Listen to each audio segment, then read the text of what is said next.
Shavuot, nous allons étudier ensemble la quatrième sikha sur la paracha de Balak dans le Chelek Yudchet de l'écouter Sichot. Et le Rabbi nous dit la chose suivante. Hadin hu, l'alacha est שההפטרה נקראת לאחר הפרשה צריכה להיות מעניין הפרשה. L'haftara qu'on lit après la paracha doit être מעניין הפרשה, de l'idée du concept de la paracha. Et termes encore plus que ça, mais en paracha. Non seulement ça va parler du thème général de la paracha, mais en particulier, ça va ressembler à la conclusion, au siyum de la paracha. Rabbi nous ramène comme référence d'abord le tour, Shulchan Aruch, Admor Zaken, le Bet Yosef, etc. L'inyan est non, ce qui nous concerne. Shaykhut le parasha de Balak, l'haftara, shlacher, buchar lechor. Le lien qui est entre l'haftara et la paracha de Balak est apparemment quelque chose de très évident. Pourquoi? Parce que dans l'haftara, on a une conversation, si on peut dire quelque chose que Hachem a dit au peuple juif. Ami, mon peuple, rappelle-toi de ce que Balak, le roi de Moab, a conseillé. Ou ce que Bilam ben Baal lui a répondu, mais la chitim de chitim. C'est une parasha de Balak, et ça c'est l'histoire de Balak. La conversation entre Balak et Bilam, le conseil que Balak a donné, etc. On comprend, mais pas tapis les doigts en particulier basé sur ce qu'on se connaît. Que la Haftara, à la base, c'est venu à la place de la Kriya, de la lecture de la Torah de Shabbat Yom Tov, puisqu'il y a eu une époque où les non-juifs ne laissaient pas lire la Torah. Donc on a dû remplacer la lecture de la Torah par quelque chose qui ressemblait. Et donc on a fait ça par les Nevi'im. Donc on comprend que chez Shechut Haftara, le parasha n'avait pas souk echad bilvan. Que le lien entre la Haftara et la parasha, ce n'est pas juste un pasouk. Le Tochna Klali, c'est le concept général. Le fait doit basé sur ce qu'on se connaît. Que l'idée, de manière générale, c'est quelque chose auquel on trouvait une allusion au départ et dans la tête. Donc on comprend qu'il doit y avoir un lien entre le début de l'Haftara, qu'il va rester des Juifs parmi les nations, qui n'auront pas d'espoir dans les êtres humains, et ne vont pas faire confiance, on peut dire, investir dans les êtres humains. C'est-à-dire des gens qui ont un bitachon. Et ça, il doit y avoir un lien, les sions parashat Balak avec la fin de parashat Balak. Donc, si l'Haftara commence par ce passouk-là, l'Haftara peut très bien commencer par le passouk qui est que Hachem a dit au peuple juif, rappelez-vous de Balak et de Bilam. Mais on commence avant. Donc, c'est certainement ce qu'il y a un lien. Et si c'est le début de l'Haftara, ce n'est pas juste un lien, mais c'est ça le point de départ, c'est ça la base du concept. Donc, certainement, il doit y avoir cette idée-là, qui est l'idée de bitachon. Qu'avant la Géoula, il y aura des gens qui auront bitachon en Hachem. Haftara, pardon. Dans l'Haftara, on parle de la période qui est la période du début de la Géoula. C'est-à-dire, pas à l'époque où on a déjà Mashiach Vadaï, c'est-à-dire à quel moment du processus on parle de Mashiach Vadaï. Après que Mashiach ait déjà fini les guerres. Ensuite, il y aura cette transformation que les nations du monde vont tous se retrouver autour du service d'Hachem. À ce moment-là, Mashiach va construire le Beth Amikdash, et là, c'est déjà la Géoula. Mais là, on ne parle pas de ce moment-là. Parce qu'à l'époque, dans la Haftara, on parle encore des guerres qui vont être contre les nations. De quoi on parle? Il y aura encore une fois les survivants, si on peut dire ce qui reste des enfants de Jacob parmi les Goïm, car il va être aussi fort qu'un lion parmi les animaux de la forêt. Il va attaquer, déchirer. Donc il y aura encore des guerres. Et Mashiach sera comme ce lion qui va se battre contre les animaux de la forêt. Donc on parle encore des guerres. Alors, si on regarde dans le Rambam, par exemple, les guerres, c'est encore le moment avant Mashiach Vadaï. Si Mashiach gagne ces guerres et qu'il construit le Beth Amikdash, c'est Mashiach Vadaï. Donc on a avant cette époque-là, encore l'époque où il y a des guerres. Il était ramisé encore plus que ça. Non seulement il y aura à cette époque-là du mal à l'extérieur, c'est-à-dire chez les Goïm, et donc Mashiach va se battre contre les Goïm, et là, il y aura même du mal à l'intérieur du peuple juif. comme c'est marqué dans le pasuk continue, je vais éliminer la sorcellerie de tes mains, de ta main. Je vais couper, détruire tes idoles. Je vais abandonner tes asherot. Une ashera, c'est un arbre qui est dédié à l'Avodazar. Donc on parle ashrecha, shafim yadecha, psilecha, à toi. Et le mal sera tellement puissant, tellement fort, on aura besoin de l'aide d'Hachem, l'aide du haut, que de l'épatermino pour se débarrasser de ça.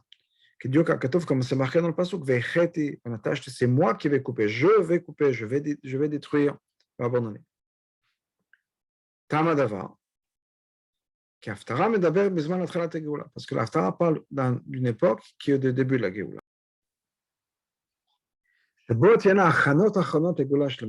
Cette époque où il y aura les derniers préparatifs à la Géoula.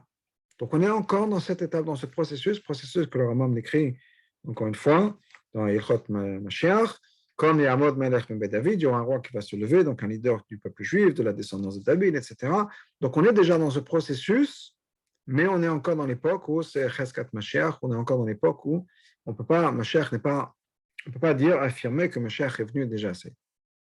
Donc ça, c'est l'idée de l'Haftarah. La période, si on peut dire, à laquelle la névoie que décrit dans l'Haftarah se place. Dans la paracha aussi, paracha Balad. On parle d'une époque qui ressemble, la même époque. C'est-à-dire,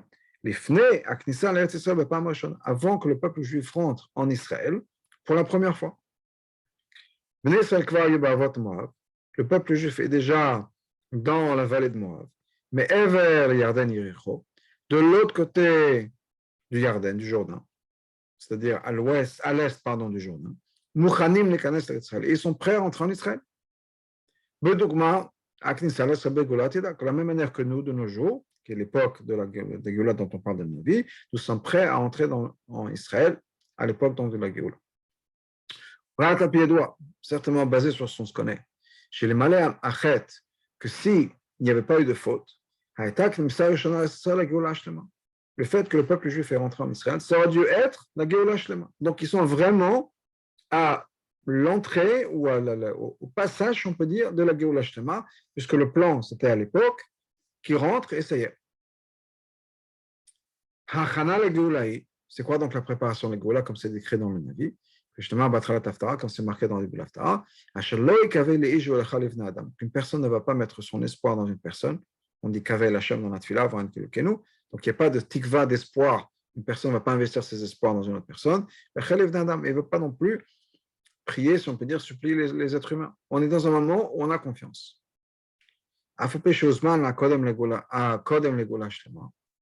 Bien que ce soit une époque qui soit avant la Géoula, mais comme malgré tout. Le comportement sera à ce moment-là. Le peuple juif n'aura pas besoin d'avoir les faveurs des autres. De se reposer sur les êtres humains. Ce qui inclut les êtres humains, ça inclut le peuple juif. C'est-à-dire on n'a pas besoin de compter sur quelqu'un d'autre, même de compter sur un non-juif. Comme c'est marqué dans le pasuk, maudit la personne qui mettra son bitachon, sa confiance, sa foi dans un être humain. Qui c'est Adam, Atem Koim Adam, vous êtes appelé Adam, vous le peuple juif. Donc, même de ne pas avoir confiance dans une autre personne, dans un autre être humain. On se reposera uniquement sur Hachem, comme c'est marqué, Baruch HaGever Sheyiftach B'Hashem. Béni est la personne qui a confiance en Hachem, mais sa foi en Hachem. Attendez que le pasuk parle du début de la Géoula. On comprend quand c'est marqué qu'on ne va pas avoir d'espoir dans un autre être humain. Donc, bien sûr, ça ne veut pas dire juste qu'on élimine un comportement qui est interdit. Un comportement qui est l'opposé de la Torah. Un comportement sur lequel il est dit maudit est la personne qui va mettre son bitachon, sa confiance dans quelqu'un d'autre. Mais on parle même même quelqu'un qui va mettre son espoir dans quelqu'un d'autre. Mais c'est quelque chose qui serait basé sur la Torah, avec l'accord de la Torah. Même ça ne sera pas à ce moment-là. Donc même de se reposer sur quelqu'un, d'avoir confiance en quelqu'un dans le sens où On a besoin de cette personne. Ce n'est pas juste j'ai confiance en lui, je suis sûr que c'est quelqu'un d'honnête. Donc, de se reposer sur quelqu'un, même si ça peut être permis par la Torah, il n'y aura même pas ça. La Torah n'est pas marquée dans la Torah. Dieu, Hachem, va te bénir dans tout ce que tu fais. Pirage Basifri, Basifri nous dit la chose suivante. Est-ce que c'est possible qu'une personne dans ce cas-là dise ouais, moi j'ai Mouna. Je m'assois sur ma chaise, je prends mon café, ma cigarette, et je n'ai rien à faire. Yoshev ou Batel, il ne fait rien. La parnassa vient d'Hachem, je n'ai pas besoin de travailler. Le pasuk nous dit non. B'chol hashata, c'est la bracha vient dans tout ce qu'on fait. C'est-à-dire, d'après la Torah, on est obligé de faire un keli, de faire un véhicule, un container, si on peut dire, pour la bracha de manière naturelle. On ne se repose pas sur un miracle. Maintenant, des fois, on a besoin de compter sur quelqu'un d'autre. Ça peut être sur un prêt, ça peut être que la personne va effectivement nous vendre, va acheter, nous a promis d'acheter, quelle que soit la raison. Des fois, on a besoin d'avoir un autre. On ne peut pas faire des affaires tout seul. Des fois, on a besoin d'avoir un non-juif. Donc, on peut dire que d'après la Torah, effectivement, on se repose sur quelqu'un. On a un client, on a travaillé pour que le client, ou Hachem nous a envoyé le client, et maintenant, on veut s'assurer que le client, effectivement, soit là. Donc, on a besoin. Et la Torah nous permet, si on peut dire, de compter les uns sur les autres. Maintenant, de se reposer les uns sur les autres, ce n'est pas une contradiction de ce qui est marqué. Maudit soit la personne qui va mettre son bitachon dans une personne, avoir confiance, se reposer sur quelqu'un. Quand une personne fait un keli, mais de manière naturelle, ce n'est pas qu'on a confiance dans les chemins du monde, dans la manière de la nature. Et qu'avelish met ça de par lui-même. Le bitachon, il est dans Hachem. On a confiance que Hachem va nous aider par l'intermédiaire du Keli qu'on a fait. Donc, quelqu'un a fait le Keli, il a été travaillé, il a été démarché des gens, il a fait des appels, maintenant il a rendez-vous, il a dit ok, maintenant j'ai confiance qu'Hachem fasse en sorte que je dise les bonnes choses, que le deal se fasse, quelle que soit la chose, on a bitachon dans Hachem, c'est pas qu'on fait, on a le bitachon dans la personne en face de soi. Donc, le bitachon, il est dans Hachem, mais Hachem nous a envoyé le client. Ok? Ça, c'est le chidouche de la Géoula. Là, qu'est-ce qui va nous arriver? La parnassa sera comme la rosée qui vient de Hachem. On n'a rien à faire. La rosée ne vient pas parce qu'une personne le fait. Il ne faut pas demander, car le kavel sera le fait qu'à cette époque-là, la relation sera que on se reposera complètement sur Hachem, on n'a rien à faire. Même ça, il n'y aura pas, même cette confiance qu'on peut avoir les uns dans les autres, et qui est encore une fois naturelle et peut-être essentielle jusqu'au moment de la Géoula pour faire des affaires, etc. Même ça, on n'en aura pas besoin.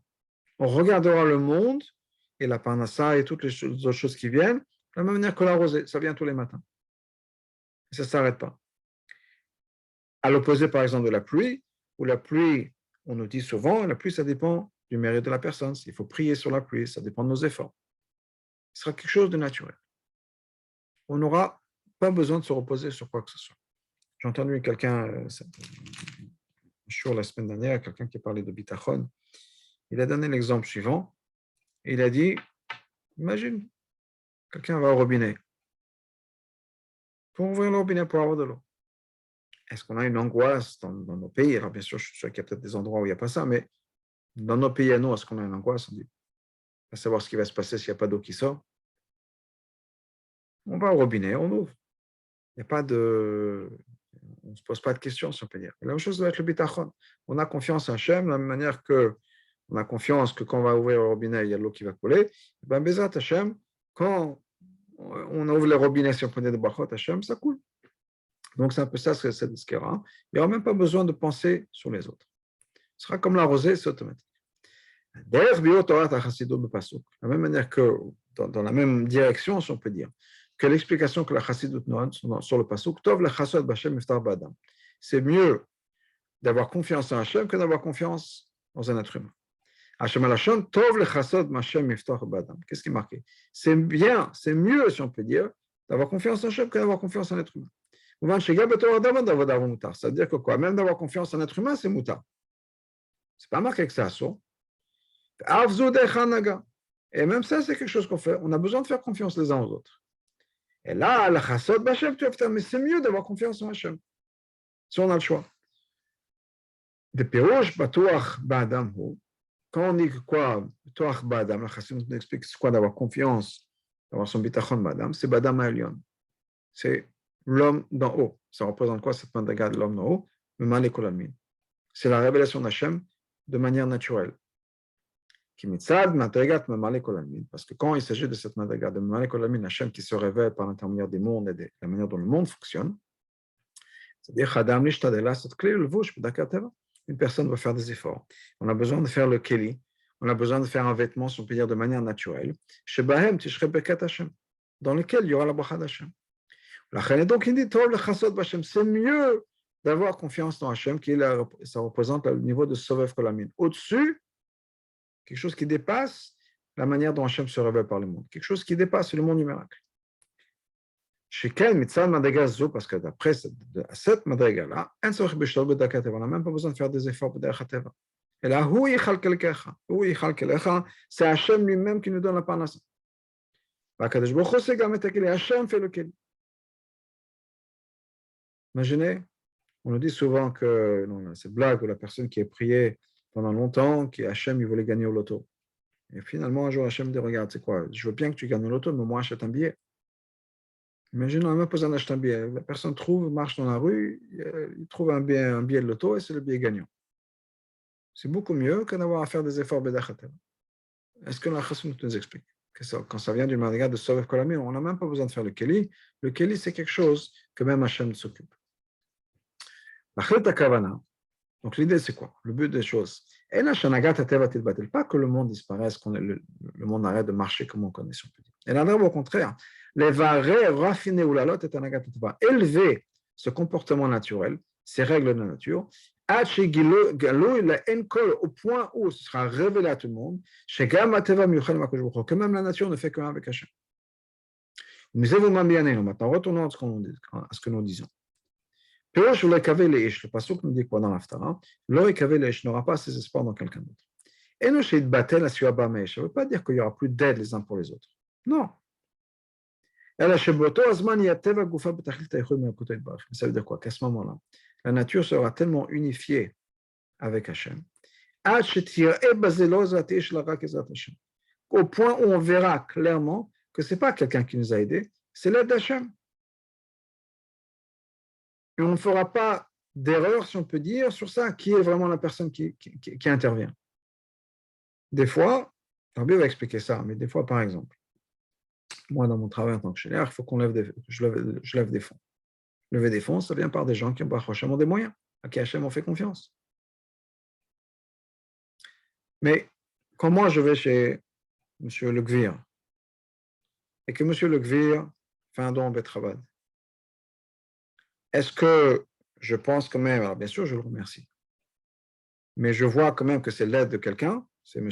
Gvir, ou bien c'est directement la main d'Hachem. Et si pour une raison ou autre, ce serait peut-être des fois c'est le contraire, qu'on voit par le contraste, on voit des choses. Si par exemple, M. Le Gvir me dit, excusez-moi, non, est-ce que je perds un peu ma confiance, est-ce que je perds un peu mon enthousiasme, ou bien je lui dis, écoutez, il n'y a pas de souci, de toute façon, Hachem, ça va trouver quelqu'un d'autre. Ce n'est pas nécessairement que j'ai besoin de dire ces mots-là, mais est-ce que moi, je le ressens? Bien, est-ce que je suis déçu parce que M. Gvir ne m'a pas donné l'argent sur lequel je comptais. Et donc, je comptais sur lui. Je ne comptais pas sur Hachem. Et là, il dit que ce n'est pas que les gens ne vont pas aider. Mais on sera à une époque, bien sûr que les gens seront là, mais on verra clairement que c'est la main d'Hachem. Rabbi Obazé, voilà l'explication. Ba'agdim en introduisant l'idée suivante. Chez Benyan Asher Ta'aseh Cholim Minashne Ofanim. Quand on nous dit que Hachem nous donne une bracha dans tout ce qu'on fait, ça peut se vivre de deux manières différentes. Aleph, premièrement, une personne sait que la nature, de par elle-même, n'a aucune place. C'est uniquement comme une hache dans la main du bûcheron. C'est l'outil d'Hachem, la nature. Hachem veut arroser les plantes, alors il fait qu'il y ait de la pluie. Et ce n'est pas que la pluie, il y a un Dieu de la pluie et que la pluie décide par elle-même de quoi faire. Tout ça, c'est uniquement des ustensiles de la nature. Hachem veut qu'on ait une parnassa. Bon, il me donne un travail. Mais malgré tout, Hachem veut qu'on fasse. Là, cette clé B'dechateva. Hachem veut qu'on fasse un keli de manière naturelle. Et dans ce cas-là, Teva te fait cette makom. La nature devient quelque chose d'important. Par la volonté d'Hachem. On a l'homme mitzvah Teva parce que la nature de par elle-même, de manière essentielle, c'est quelque chose d'important. La mitzvah Tzivui HaKadosh Baruch Hu, parce que Hachem a voulu. Mais Kabel Teva Chashivut Beinav. La nature, tout d'un coup, ça devient important aux yeux d'Hachem. Hachem veut qu'on respecte la nature. Faire la Ra 29. Parce que c'est quelque chose qui est lié, qu'on a vécu, si on peut dire, dans la paracha la semaine dernière, donc c'est quelque chose il y a 2 semaines, auquel on peut vraiment comprendre. Donc, en 29, Chelek Dalet. Tanat Meraglim, ce que les Meraglim avaient dit, qui vient si on peut dire, même le propriétaire ne peut pas faire sortir ses objets. C'est-à-dire que les Meraglim sont revenus en disant, même Hachem est impuissant à faire sortir les Goïms qui habitent en Israël. Attends, qu'est-ce qu'ils ont dit? Même c'est bien, on parle des ustensiles d'Hachem, ils n'ont pas dit le balabait ne peut pas faire sortir des objets, ou même Hachem ne pourra pas faire sortir des objets. C'est Kelav, c'est à lui, ça lui appartient. Il savait ça clairement, les Meraglim. Ils savaient clairement qu'Hachem est le balabait. Et c'est ses ustensiles à lui. Et il peut faire ce qu'il veut. Étant donné qu'Hachem veut que le monde se comporte de manière naturelle, et dans ce cas-là, ses mains sont liées, si on peut dire. Hachem, c'était ce que les Meraglim ont pensé, Hachem est devenu impuissant, si on peut dire, aux règles que lui-même a mis en place, qui sont les règles de la nature. Donc ça, c'est une manière de voir les choses. En disant, effectivement, le monde n'est pas tout fait makom de par lui-même. Le monde n'a aucune importance. Les règles du jeu, si on peut dire, n'ont aucune importance. C'est Hachem qui décide à 100%.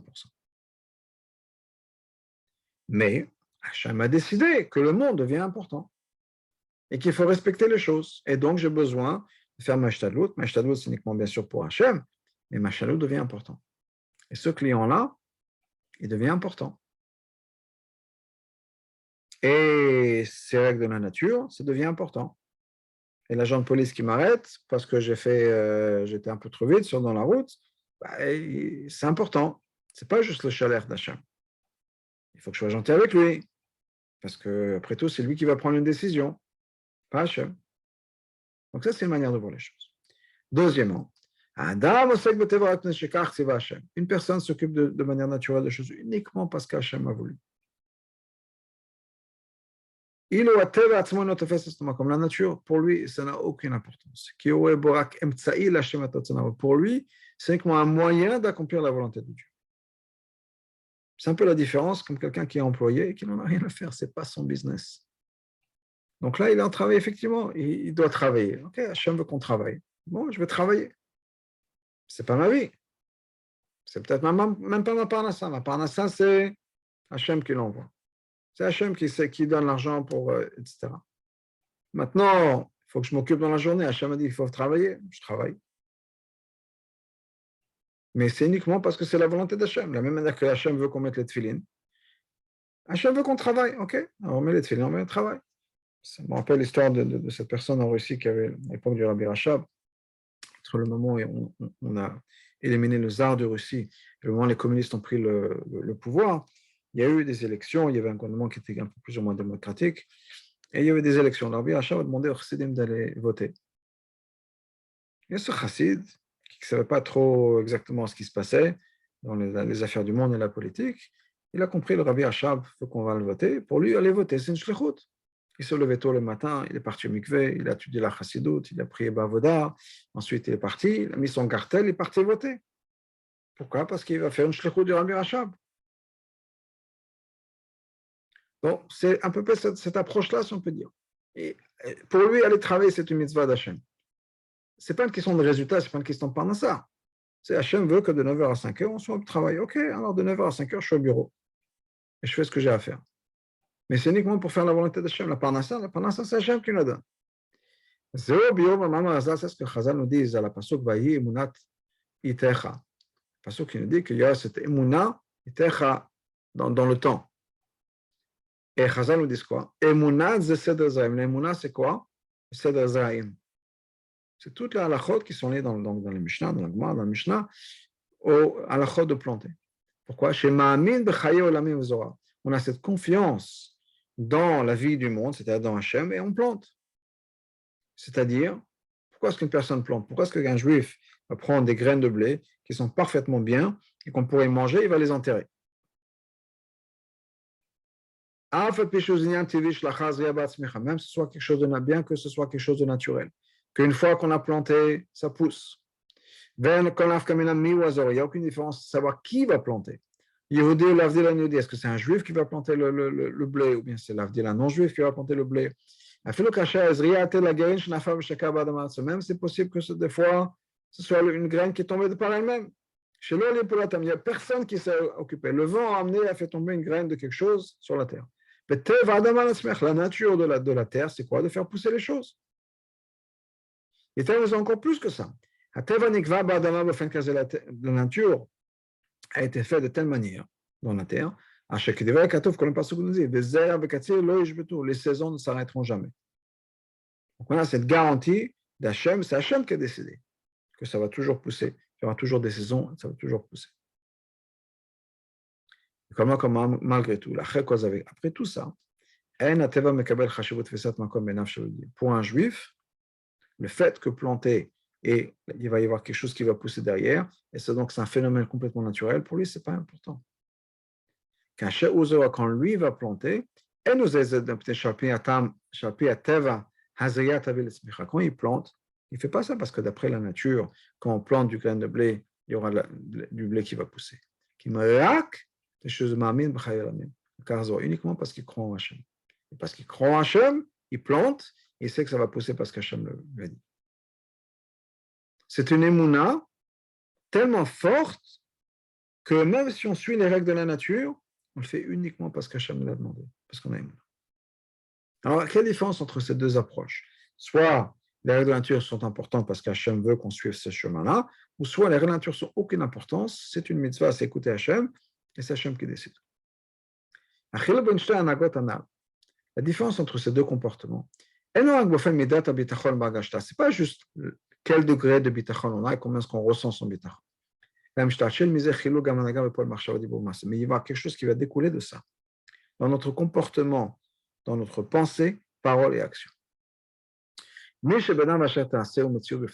Pour quelqu'un, pour qui le Hacher Taaseh est quelque chose d'important. Donc Hachem nous a demandé de travailler, et donc il faut travailler.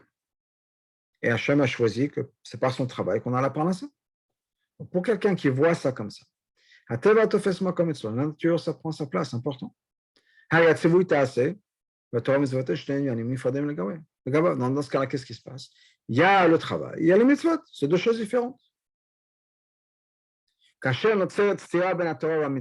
y a une contradiction entre la Torah et les mitzvot, et de l'autre côté, disons le travail, suivre les règles de la nature.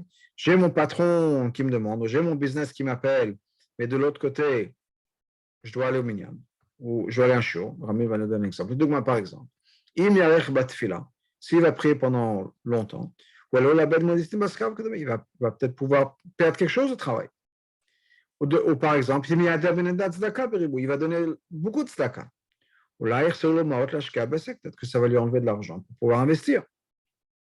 Il y a un conflit entre la manière naturelle de voir le monde, et donc dans ce cas-là, je peux ne donner qu'une certaine somme à la tzedaka, parce que le reste, j'ai une obligation de développer mon business, ou bien au niveau de temps, je peux impliquer que je ne peux donner que certaines heures à la Torah, à la mitzvot, à la tefila, au mitzvot ou à la tefila, parce que j'ai besoin d'être au travail. Dans ce cas-là, quand il y a ce conflit-là, c'est un problème. On a ce que le pasuk nous dit, une nation va se renforcer par rapport à l'autre. C'est-à-dire, il y a un conflit maintenant, il y a une bataille entre les Yetzirah et les Yetzer Tov. Même s'il va être fort, il va dire, tu sais quoi, c'est pas grave. C'est vrai, effectivement, peut-être que je vais perdre un client si je ne vais pas ouvrir le magasin. Ou bien si je vais fermer plus tôt parce que je dois aller en shiur. Ou bien parce que je vais fermer le magasin au moment de Mincha. C'est comme ça. Donc il dit, ok, je me vais taire, je laisse.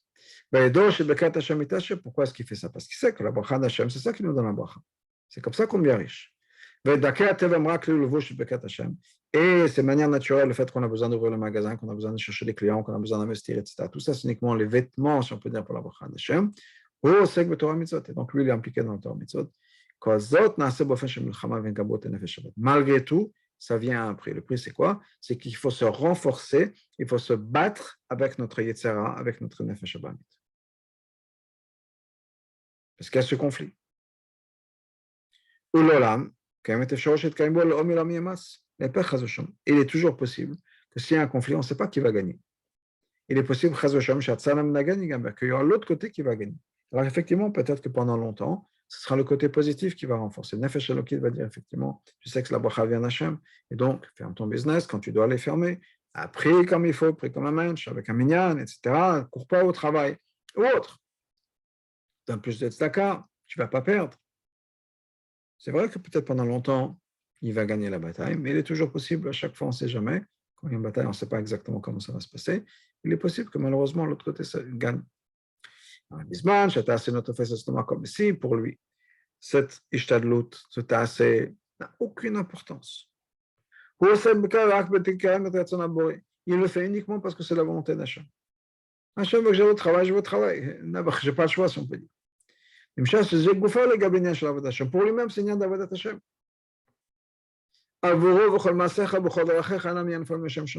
Pour lui, c'est-à-dire qu'il faut servir Hachem dans tout ce qu'on fait, dans tout son travail, dans tous ces chemins, si on peut dire. Ce n'est pas quelque chose qui est séparé de Shem Shemaim, de faire ça pour Hachem. Ou encore mieux, Da'eu, c'est un moyen de connaître, c'est un moyen de se connecter avec Hachem. Pour lui, le travail, c'est le Shem Shemaim. Pour lui, le travail, c'est encore plus que ça. C'est un moyen de se connecter avec Hachem. Ça ne fait qu'un avec Hachem. Pourquoi Hachem a demandé d'aller au travail? Je vais au travail. Hachem veut que j'aille à la choule, je vais à la choule. Hachem veut que j'aille au travail, je vais au travail. Tandis que pour lui, il n'y a rien d'autre qui existe à part la volonté d'Hachem. Dans ce cas-là, il n'y a plus de contradiction entre une mitzvah et l'autre. Aller à la choule ou aller au travail. Étudier la Torah ou aller au travail. Une mitzvah entraîne une autre. Donc pour lui, le travail, ça devient une mitzvah. Parce que c'est sa perspective. Sa perspective à lui, c'est que le travail, c'est uniquement pour faire la volonté d'Hachem. Et dans ce cas-là, il est toute la journée en train de penser à la volonté d'Hachem. Il n'y aura pas de contradiction pour lui entre aller étudier la Torah, donner la tzedaka, aller à la choule, au travail. Ça fait partie que d'un seul continuum, qui est servir Hachem. La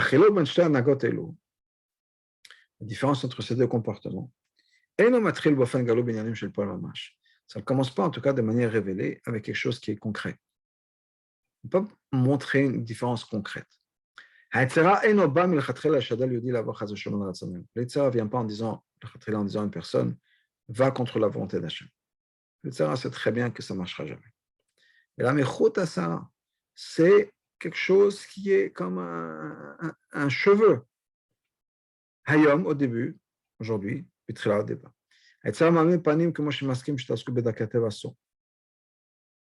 Yitzhara, il vient en disant, il prétend, c'est quoi?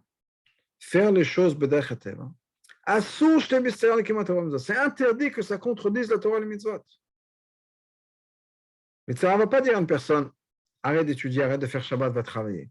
Arrête d'étudier, arrête de prier avec un minyan, va travailler. Non. Ça va dire, non, chas v'shalom. Chas v'shalom d'arrêter de ne pas être prié avec un minyan pour le travail. Mais juste, il met l'accent sur une chose. N'oublie pas. Le travail, c'est important. Pas plus important que le minyan, chas v'shalom, pas plus important qu'un shiur. Non, mais c'est important quand même. Après tout, Hachem veut qu'on travaille. Donc, il déjà plante cette idée dans la tête de la personne. Ça commence avec une ashkafa. Effectivement, le travail, c'est important, c'est la volonté d'Hachem. Alors, le lendemain, qu'est-ce qui va se passer? Et au bout du compte, il va faire en sorte que les chemins de la nature deviennent la chose principale. Que tout d'un coup, ce qui était secondaire au départ devient la chose la plus importante. Et il oublie de prier avec un minyan, il oublie d'étudier la Torah, il oublie de faire ci, il oublie de faire ça, parce qu'il n'y a pas le temps. Comme l'explication du rabbi précédent, le Mama Chazal, sur ce Mama Chazal, c'est comme ça que le Yitzhara marche. Aujourd'hui, il lui dit fais ça. Qu'est-ce que le rabbi précédent explique? Le Yetzirah vient pas en disant, pas au début en disant à un juif de faire l'opposé de ce qu'un juif veut. C'est qu'est-ce qu'un juif veut? Un juif peut faire la volonté d'Hachem. Donc le Yetzirah ne va pas dire en disant va au contraire de la volonté d'Hachem. Pas du tout. Abraham, au contraire. Il dit non, fais ça. Il dit fais la Torah et les mitzvot. Va prier avec un minyan. Va ouvrir le magasin tard. Va fermer tôt. Va fermer pour Mincha. Donne beaucoup de tzedaka. Il lui dit non, non, ce que tu veux faire, fais-le. Fais-le. Assez car. Va. Mais juste, il explique. Que tout ça, si c'est des bonnes choses, c'est logique. Après tout, les tzara expliquent à la personne. La bracha d'Hachem vient quand on fait des shtadlut, quand on travaille. La bracha d'Hachem vient quand on étudie la Torah. La bracha d'Hachem vient quand on prie avec un minyan. Donc, les tzara lui dit, fais tout ça. C'est logique. Et tout d'un coup, c'est quelque chose qui devient important, la logique. Je fais ça parce que c'est logique. Et si tout d'un coup, ma logique change, j'arrête de faire ça. Est-ce que ce que les tzara fait? Quand, tout d'un coup, on mélange la métier de la personne, on mélange la logique, si on peut dire. La personne prend l'habitude qu'il faut que ma logique soit d'accord, ou dans les mots du rabbi, le Yetzirah soit d'accord. Que je le fais uniquement si c'est logique, uniquement si mon sechre de nefesh habayim pour être d'accord. Mais vu autant les décarts, ça va amener la personne à se faire quoi? Le lendemain, il va lui dire ça. Au bout du compte, je mets le avodah avodah. Il va faire avodah. La chaîne est donc la manière de faire attention, de se protéger de ces manipulations du Yetzirah. Et non, ce n'est pas en suivant la logique. Au contraire, parce que la logique nous dit, si on veut qu'on fasse sur les règles de la nature, c'est important. Ce n'est pas comme ça qu'on va y arriver. C'est s'annuler complètement par rapport à la volonté de Dieu. Les mal c'est des choses qui n'ont pas de logique. De manière à ce que, point à ce que chez la personne, il n'y a rien d'autre qui existe à part la volonté d'Hachem. Par exemple, il y a le rabbi de Tchernobyl avait raconté cette histoire-là. Qu'une fois, il avait reçu beaucoup d'argent, une somme très importante d'argent, au-delà de ce qu'il recevait d'habitude. Dans l'après-midi, il y a quelqu'un qui avait besoin de faire un mariage, qui a besoin d'argent, etc. Le rabbi lui demande combien d'argent vous avez besoin. Il a dit, voilà, telle et telle somme, qui était exactement la somme que le rabbi avait reçue le matin. Donc il s'est dit, je le donne, c'est pour lui, c'est Min Hashamayim. Et tout d'un coup, il se dit, qui dit que je dois l'aider à 100%? D'ailleurs, le Chab peut nous dire que c'est mieux de donner la tzedaka en plusieurs fois qu'en une seule fois. Donc pourquoi est-ce que je dois lui donner tout? C'était 200 roubles d'un seul coup. Peut-être que je lui donne 100 roubles. Je l'aide avec 50% de son mariage. C'est déjà une somme très raisonnable et très importante. Et avec ça, je peux aider une autre famille. C'est logique. Mais le Tchernobyl, le rabbi lui s'est dit non, je ne vais pas faire ça. Est-ce que j'allais lui donner l'argent? C'est sûr que c'était une mitzvah. Ça, il n'y a pas de question. Tout d'un coup, j'ai une bonne idée qui me dit que peut-être que non. Ça doit être le Yetzirah. C'est le Yetzirah, le Nefesh Habayimit, qui me dit de ne pas faire ça. Alors, on parlait d'un tzaddik, je ne sais pas ce que ça représente comme Yetzirah à l'époque, pour un tzaddik, mais en tout cas, peut-être c'est un peu de confusion, je ne sais pas. Mais l'idée, la raison pour laquelle elle a partagé, c'est parce que c'est pour nous. Tout d'un coup, on a une logique qui va s'introduire en disant oui, peut-être que ce serait plus logique de faire comme ci, de faire comme ça. Et on a besoin d'avoir cette même décision. J'allais faire la volonté d'Hachem, je fais la volonté d'Hachem. Ah, il y a une logique qui me dit peut-être qu'on va faire des choses différemment. Oui, peut-être.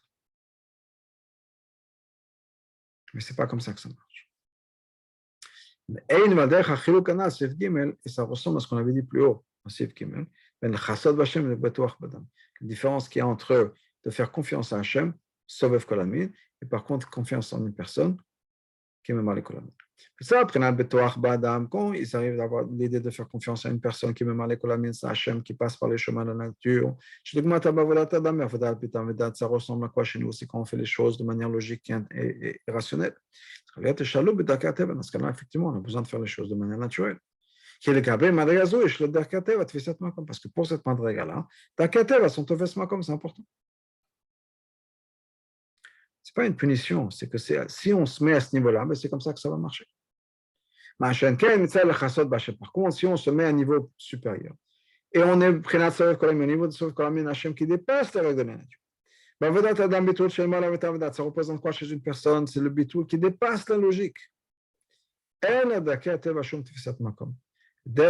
manières de la nature, les chemins de la nature, n'ont aucune importance.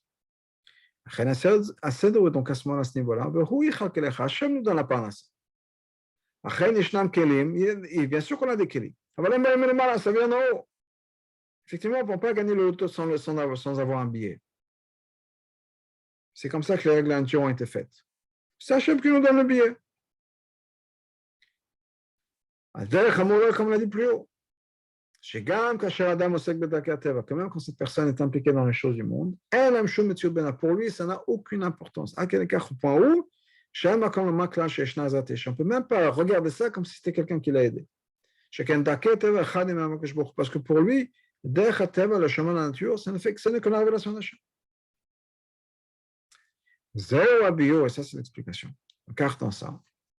La préparation de la Géoula, il l'a écavelé. Je ne peux pas espérer de ne pas mettre ses espoirs dans quelqu'un d'autre. À ce moment-là, tout ce qui est nature va complètement disparaître. Pas dans le sens de la nature même. Le fait que la nature cache la révélation d'Hachem ou le fait que c'est Hachem qui s'occupe de tout, tout ça, ça va disparaître à cette époque-là, l'époque de la Géoula. Et on verra clairement que c'est que Hachem. Au point où on verra dans nos yeux, de chair, que la nature n'est que la révélation d'Hachem. Parce que là, le comportement sera comment? Comme la rosée qui vient d'Hachem. Automatique. On n'aura pas besoin, on ne pensera même pas que les choses viennent par les hommes, on verra clairement que tout vient par Hachem. Maintenant, basé sur tout ce qu'on a expliqué, on peut comprendre maintenant le lien entre l'Haftara et ce qui précède juste l'Haftara, qui est la fin de la Parashat Balak. Là-bas, nous sommes pas au Chet Baal Peor. À la fin de la Parashat, on nous parle de quoi? On parle de Baal Peor. Une Avodazar. Car chez Messirut Nefesh, Pinchas tikna et Achet. Et il y a eu le Messirut Nefesh de Pinchas qui a réparé la faute. Comme c'est marqué, il a amené la kapara sur le peuple juif. Qu'est-ce qui s'est passé Baal Peor? Baal Peor, c'est une Avodazar. Donc, Bilam avait donné un conseil à Balak. Balak voulait se débarrasser du peuple juif. Il a engagé Bilam. Ça n'a pas marché. Bilam n'a fait que bénir le peuple juif. Et avant de partir, Bilam dit, regarde, c'est quoi, je te donne un conseil. Hachem n'aime pas quand le peuple juif se comporte de manière immorale. Fais en sorte que le peuple juif se comporte de manière immorale et tu gagnes. Et ce qui s'est passé, il a envoyé des femmes et les femmes ont séduit les hommes juifs, et ont forcé ces hommes à faire Avodazara. Avodazara, c'est de Baal Peor en particulier. Arrive Pinchas, il y a un juif en particulier, un assis, qui arrive devant Moshe avec une femme qui se met à avoir des rapports avec elle devant Moshe en disant, est-ce qu'on a le droit de se marier avec une femme de Moab? Et si tu me dis non, pourquoi est-ce que toi tu t'es marié avec Tzipora qui vient de Moab? Et devant tout le monde, il se met avec elle. Pinchas voit ça, Pinchas regarde autour, il n'y a personne qui réagit, il prend une lance et il les tue les deux. Donc cette Messirut Nefesh de Pinchas, parce que Pinchas a mis sa vie en danger. Il y a pas mal de gens qui étaient contre ce qu'il a fait. Ça, c'est tout. On voit la Chassidut nous explique. La source de cette faute-là, de cette avodaz de Baal Peor. Et il faut comprendre que c'était quoi Baal Peor. Pour Baal Peor, qu'est-ce qu'on faisait? Peor, ça veut dire quoi? Baal Peor, ça veut dire quoi? Comment est-ce qu'on servait cette avodazara? On se déshabillait devant elle. Et on faisait ses besoins devant cette idole. C'est comme ça que c'était l'avoda. Faire des excréments devant cette avodazara. D'où est-ce qu'une avodazara comme ça, d'où est-ce que quelque chose comme ça vient? La Chassidut nous explique. Ça vient du fait qu'on donne une importance au plaisir de la chair, plaisir matériel. Pourquoi? Parce que les plaisirs matériels qu'on a ici sur Terre sont des excréments du plaisir d'en haut. C'est que le monde là, il a été créé par quoi? Par les excréments des malachim.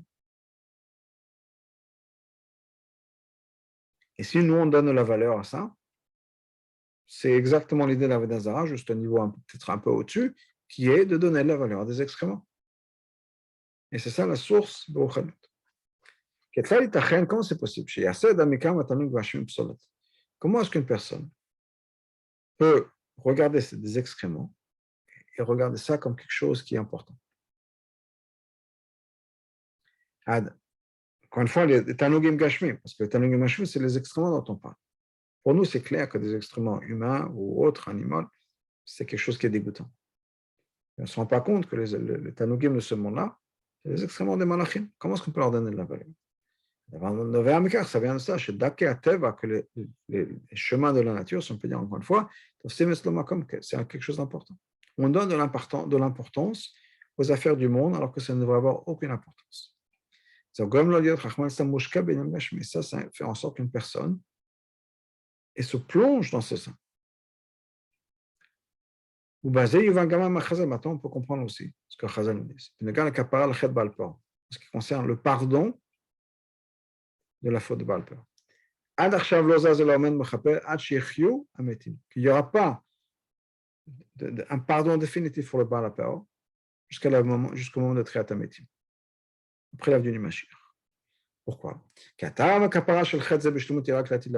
que la kapara la purification de cette faute-là, vraiment de manière définitive et parfaite et complète, sera uniquement à l'époque de Mashiach. Quand la nature sera raffinée à 100%, on pourra reconnaître on verra que la nature ne fait que un avec Hachem. On ne pourra pas se tromper en disant effectivement le matériel c'est important. Mais ça, ce sera uniquement à l'époque de Mashiach. Tant que Mashiach n'est pas encore là, on a encore cette bataille, si on peut dire, en tout cas pour pas mal de gens, peut-être pas pour tout le monde, peut-être pas pour les tzadikim, mais moi pour certainement, où on donne de l'importance quand même, des fois on a des choix entre l'argent et son compas moral, entre manger quelque chose, même si on sait qu'on se goinfre, ou autre chose. C'est comment est-ce que la kapara est venue à ce moment-là par la Messirut Nefesh de Pinchas. Messirut Nefesh, la Torah c'est une Messirut Nefesh que la Torah elle-même nous dit. On n'enseigne pas comme ça la halakha.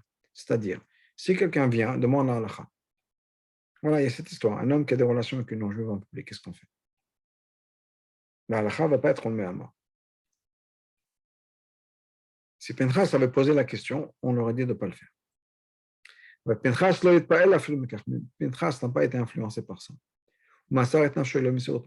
Ce qui est la halakha. Ceux qui veulent le font. Ah voilà. On ne dit pas aux gens de le faire. C'est une Messirut Nefesh qui dépasse la raison, même la raison de la Kedusha, puisqu'encore une fois, la halakha leur a dit non, on ne va pas te dire quoi faire. Davka par ce bitoul, quelque chose qui dépasse la logique. Même la logique de Kedusha.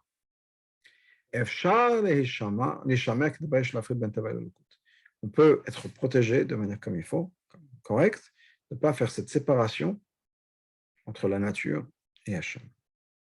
Même malgré le fait que l'autre nous dit, la bracha vient dans tout ce que tu fais, il faut faire. Mais on a clairement cette idée, et on ne va pas se tromper, que la nature n'est que l'outil d'Hachem, n'a aucune importance. Et c'est uniquement Hachem.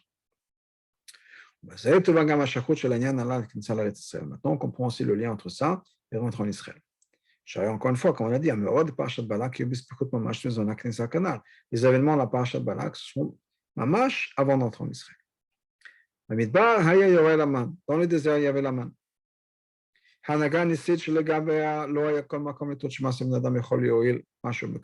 C'était clairement quelque chose de miraculeux. Personne ne pouvait prétendre, personne ne pouvait se tromper, de dire effectivement ça a été accompli par un être humain. Comme c'est marqué, parmi les miracles qu'il y a avec la manne, celui qui avait pris plus n'avait pas plus, celui qui avait pris moins ne manquait pas. Il y avait ce miracle qui se faisait que quoi qu'il arrive, on rentrait toujours à la maison avec la même quantité de manne. Alors, non seulement ça, la manne ne venait que pour le jour même. Donc, on était forcé d'avoir bitachon dans la chaîne, chaque jour. Parce qu'on avait pour aujourd'hui, mais on n'avait pas d'épargne. Aucune économie pour le lendemain, il fallait se reposer sur Hachem. Par contre, une fois qu'on rentre en Israël, Quand on va commencer à vivre dans un pays, si on peut dire, civilisé, on a besoin de faire attention au Balpor, c'est-à-dire de ne pas donner trop d'importance à la nature. Même si de nos jours, on a un compte d'épargne, on a l'argent qu'on met de côté pour la retraite et pour le lendemain, etc. On ne dit pas on vit le jour et tous les soirs, on donne tout son argent à l'Atzedaka. Maintenant, on commence une vie basée sur les règles de la nature. Mais on a besoin de vivre ça, le Kavelesh, qui est de ne pas mettre son espoir dans les êtres humains. C'est-à-dire, chez Edo, de savoir que la Teva, la nature, n'est pas une existence de par elle-même. On a besoin d'avoir le même bitachon Hashem, comme ils avaient dans le désert. C'est-à-dire que même si j'ai de l'argent de côté, pendant ça, demain vient Hashem. Ça, c'est aussi une leçon pour nous qui vivons les derniers jours de la Galoute. Le moment où on se prépare à entrer en Israël par Mashiach. Malgré le fait qu'on est encore dans une obscurité qui est double, et même ça, c'est double. Pourquoi le Rabbi nous explique dans la Raf 53, c'est quoi la Shon Kafulum Kopal? C'est à ce que le Baal Shem Tov explique sur le mot de Choshech, de Hester, Vanochi Hester Astir. Il y a le fait qu'Hachem est caché, et même le fait qu'Hachem est caché, ça même c'est caché. On ne se rend même pas compte qu'il y a un problème. Donc la même chose on dit Rabbi, on est dans une époque de Choshech Kafulum Kopal. Non seulement on est dans l'obscurité, mais il y a des gens qui pensent qu'on n'est même pas dans l'obscurité, qu'on est déjà dans l'époque de la Géoula. On est dans le Zman HaGalut, l'opposé du début de la Géoula. Mais l'obscurité est tellement forte qu'il y a des gens qui pensent qu'on est déjà dans la Géoula avec tout ce qui est en train de se passer. Comme on voit concrètement, les choses ne sont pas nécessairement très roses. Malgré tout. Étant donné que tout ce qui va se passer à l'époque de la Géoula dépend de ce qu'on fait maintenant pendant la période de la Géoula. Nous, en particulier notre génération. On fait les derniers préparatifs de la Géoula, la Géoula qui va venir par Mashiach, comme le mot du rabbi précédent. Que Mashiach se tient de l'autre côté du mur. Il n'est pas loin, mamash de l'autre côté du mur. Et tu as encore plus que ça. Côté le mur en train de brûler, donc même le mur est en train de disparaître. On a besoin d'avoir ce même sentiment, quelque chose qui ressemble dans la voda de chacun. On n'a pas besoin, on ne doit pas donner aucune importance aux règles de nature. On a besoin d'avoir confiance uniquement en Hachem. Toute la logique, si on peut dire, qui fait qu'on ne pourra pas faire ce qu'il faut, on ne pourra pas faire Avodat Hashem, etc., tout ça on met de côté. Si Hachem le veut, c'est ce qui va se passer. Quand on a ce degré de confiance, on sera tous libérés de toutes nos angoisses, de tout ce qui nous bloque, de tout ce qui nous empêche de faire ce qu'il faut faire. Parce que quand ce qu'on fait, effectivement, on a besoin de faire des efforts. Mais quand on le fait uniquement pour faire la volonté d'Hachem, on n'est pas préoccupé. Ce n'est pas quelque chose qui va nous confondre, on ne sait pas quoi faire, on est perdu, on est angoissé. Non. La seule chose qu'on veut, c'est la volonté d'Hachem. Une fois, une conversation avec un ami, avec un shliach, on parlait des fois des programmes qu'on fait où il n'y a personne qui est là. C'est tout un programme et personne qui est là. Alors, moi, je dis, des fois, effectivement, c'est dur. On a fait des efforts, on a investi, etc. Sa réponse était, je ne comprends pas, non, on n'est pas là pour ça.